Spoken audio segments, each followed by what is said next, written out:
everyone, and welcome to another episode of Monkey Around Reviews. Today we have the Roffie Dog Shock Collar with remote. This shock collar offers 3 different modes. It has shock, vibration, and beep. I personally have used a shock collar in the past, but I do not use shock mode. I have learned that my dogs can learn with just vibration and beep, but to each their own. Some dogs just need that shock to learn, but I personally use the vibration for the beginning. Every time I hit it, and it just kind of shakes them a little bit, and it beeps at the same time. And then I go to just the beep, and they learn that the beep is what they are learning from. That way there is no shock, there is no vibration, they're just learning it from the audible. And then after a while, it all goes away. But all 3 modes are in here depending on what you need or what you prefer to use. This collar has a rechargeable battery. The battery can last between 10 and 15 days before you need to recharge it. Obviously, the more you use it, the less it's going to last. It's IP66 waterproof, and it can work up to about 1,000 feet away from the handheld remote. So let's go ahead and open this up and see what's inside. So we have an instruction manual. We have the remote here itself. So here is the remote, antenna here on top. There are 3 buttons. You have shock, you have vibrate, and you have audio. Here on this side, there is an up and down switch, and you can actually program this to work with 2 different collars. It only comes with 1 collar, but if you buy a second one, you only have to use 1 remote for each one. Here you have the up and down for the intensity of the shock, and here you have the power button. As you see, everything is nicely encapsulated behind plastic, helping with that IP66. Inside the box, we have 2 other pouches. In here on this side, we have, this is the test light to test that the shocking is working, the USB cable for charging, the 2 electrodes for the actual shocking, and then this is an extension. So if your dog's neck is too big or too far away from the collar itself to work on, you can put this on to help touch and actually gets the touch through this rather than on the collar. And speaking of collar, that is what's in the other box here. So if we pull this out, this is going to be the collar. It is adjustable for almost any size dog. They say small, medium, or large will fit with this. So this is the collar here. It's actually a pretty small, has a little bit of weight to it, but I'd say lightweight transmitter here. And on the transmitter there is a power switch, a area for charging, and then those 2 screw holes are where the electrodes go for the shocking. So that's all there is to it. It's pretty simple. I will go ahead and put it together. We will see this whole thing work. So the first thing we're going to do is see how to set it up for shock. So we will open up this bag, and these 2 electrodes screw into these holes. Now, like I was saying, if you have a larger dog where these will not make contact with your dog's neck, you put this right on here first, and then you can screw right into it, and it extends the shock out. But since we are not going to be doing that, I will just show you the standard setup. So we will just screw these in. One goes onto that one, and one goes into this one.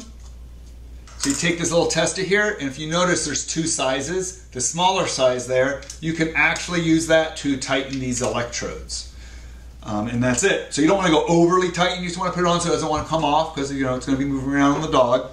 And that's it. So we will turn this on, hold the button for a few seconds. There's a green flashing light here on the top, and this should be ready to go. So I'm going to take the wireless remote and I'm going to turn it on. There's an on-off switch here. I'm just going to hold that for a few seconds until this comes on. There is the battery indicator, and it has a 1. So if I move this down, it goes to 2. So there are your 2 different collar modes. Or sorry, there are 2 different collars if you have both of them programmed here. And I'm going to see which one this is programmed to. So I'm going to go to 1, and I'm just going to hit beep. And there it goes, it's beeping on 1. If I go to 2, it does not work. So it's only programmed to 1. So beep. And every time it beeps, you see that green light comes on. And then I'm going to hit vibrate. And it did vibrate. I don't know if you can hear it.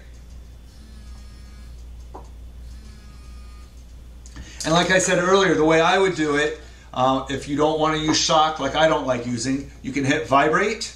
Oh, now you can hear it because it's sitting on the table. And right after I hit vibrate, I hit beep.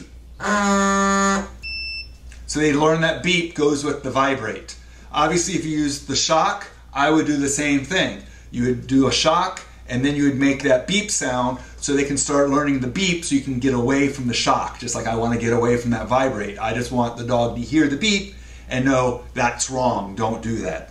So we know the beep works, we know the vibrate works. Now to test the shock, you use this little test strip.